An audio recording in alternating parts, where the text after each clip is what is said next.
కూటమి ప్రభుత్వ పెద్దలు మీరు ఇటువంటి ప్రజా వ్యతిరేకమైన కార్యక్రమాలు తీసుకోకండి.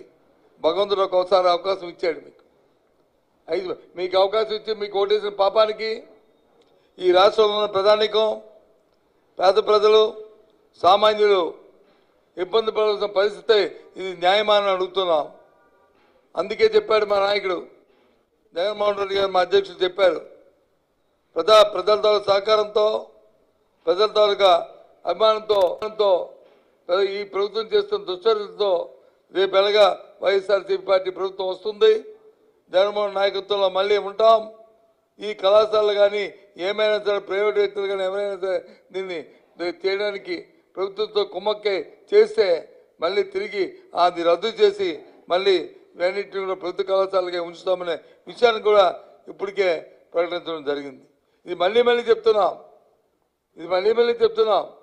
అవసరమైతే ప్రత్యేకమైన చట్టాలు చేస్తాం, అవసరమైన కార్యక్రమాలు చేస్తాం.